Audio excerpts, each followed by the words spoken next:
What is going on, ladies and gentlemen? Once again, Michael or Legacy Kill HD back with another top upcoming games video for you. And today we're going to be looking at some of the unknown open world games coming in 2017 and beyond, many of which I have actually never discussed before. And these include, like I said, some newly announced smaller games that you may have not heard of to some of the bigger AAA open world titles coming soon. But if you do enjoy this video, make sure to smack that like button and let me know in the comment section below what game you're looking forward to the most. Let's begin here at the number 9 spot with Hellion, which is a first-person multiplayer sandbox space survival game being developed by Zero Gravity Games. It's a fusion of survival and space simulation genres that pits players against the deadly environment and one another, survive the hard vacuum of space, extreme temperatures, deadly radiation, and scavenge for basic resources like air, water, food, and other items necessary for survival. The game's full description is that Hellion is a solar system several thousand light years from Earth. Despite its distance, it is the target of the first interstellar colonization mission during the 23rd century. Almost a million colonists, suspended in cryogenic hibernation, leave Sol on a journey that would take many decades. However, when they wake up almost a century later, they find themselves trapped inside a nightmare. Instead of living in a man-made paradise, they are forced to fight for survival, surrounded by deserted stations, incomplete orbital habitats, and derelict warships. With the closest rescue operation decades away, orbital economy in disarray, and no authorities in sight, many turn to scavenging, stealing, and outright violence. Few others try to live more civilized and begin uncovering the truth behind the largest disaster in human history. Although this is another space simulation game, I will say this does look very interesting. Entering into early access, I'm most intrigued what this game will look like over time. As the developers have stated, it's an ambitious game, but hopefully with immersive gameplay and tons of new features that are being worked on, this can eventually be one of the best space sims. With that task also comes another one, which is the objective of separating it from other games of its genre like Star Citizen, and only time will tell. But to the number 8 spot, we have Welcome to Hanwell, which is an open-world psychological horror game being developed by Natcracker. The game's backstory is described as when the anomalies, which are, I guess, monsters,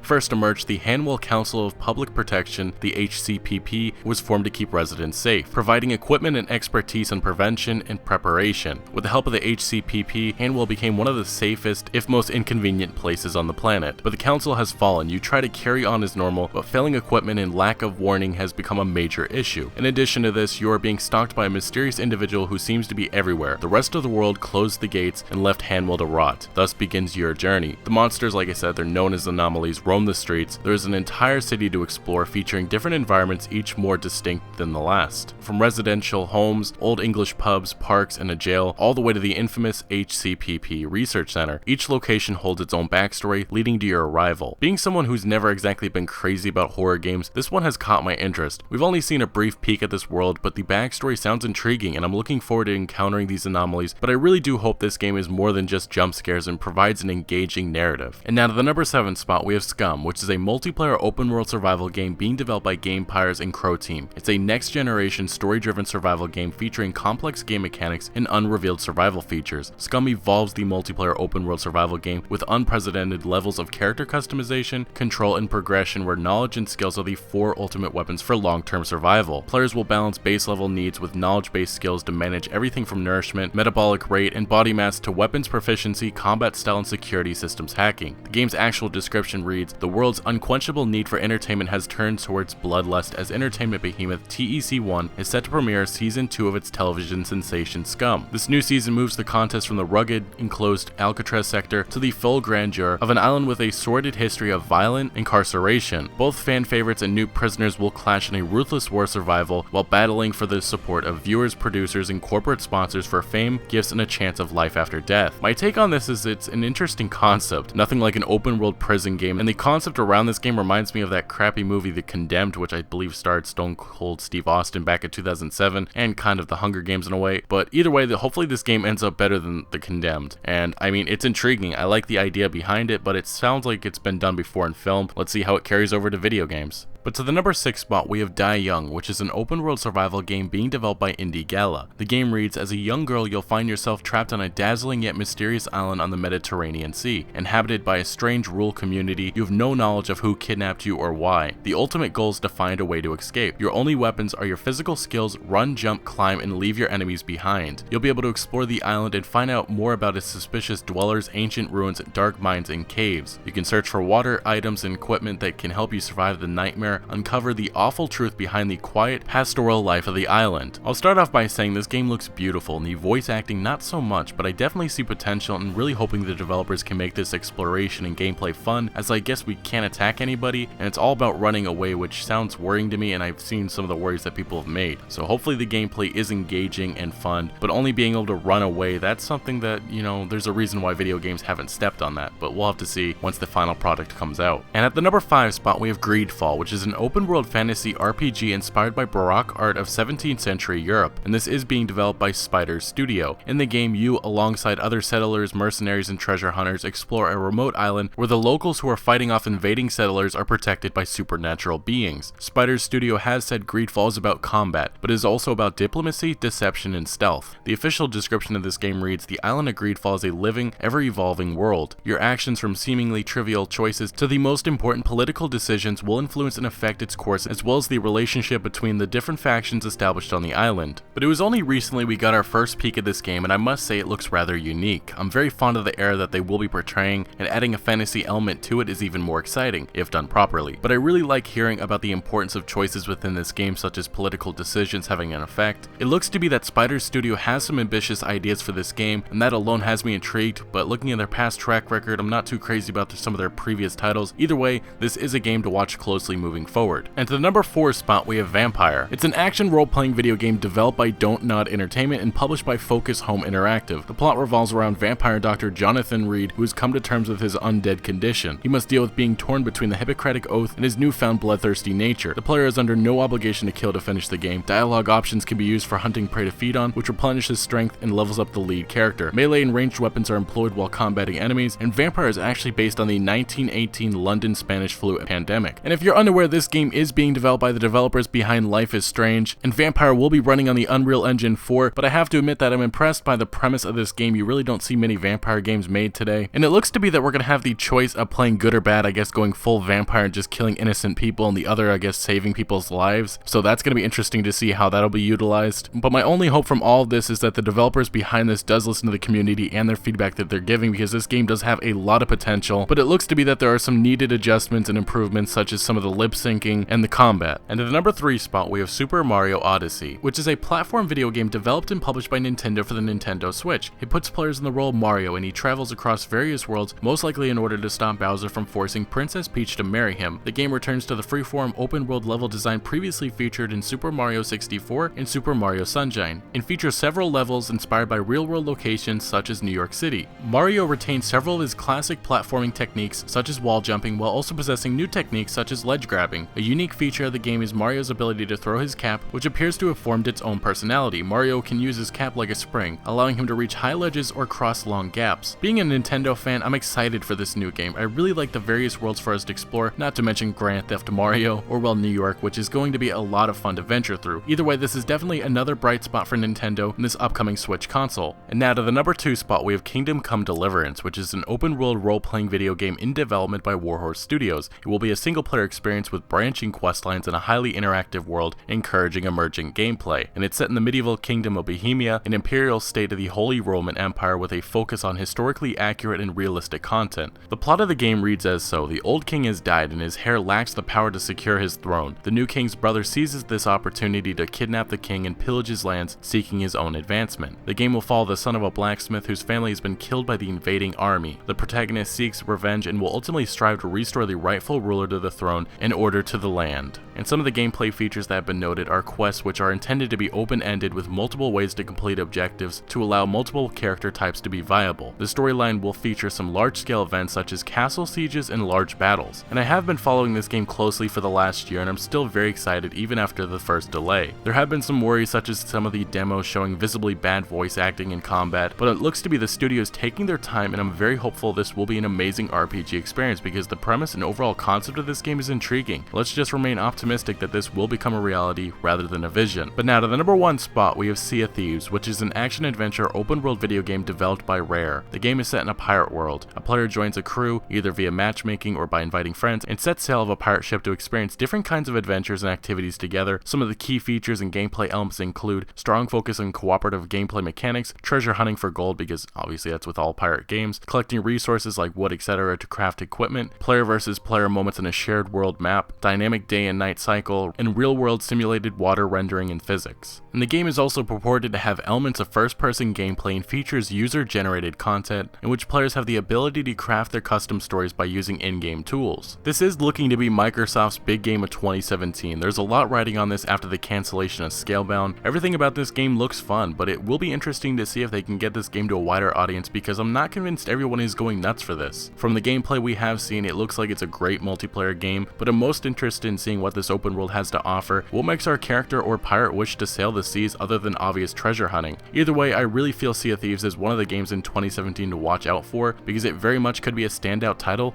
or the opposite. But anyway guys, thank you so much for watching. Make sure to smack that like button if you did enjoy this video or found any informative value. Let me know down in the comment section below what open world game you're looking forward to the most and why. Also, if you're interested in hearing about a lot more open world games, check the video on the screen right now showing 42 huge open world games coming in 2017 and beyond. But anyway, I'll see you later.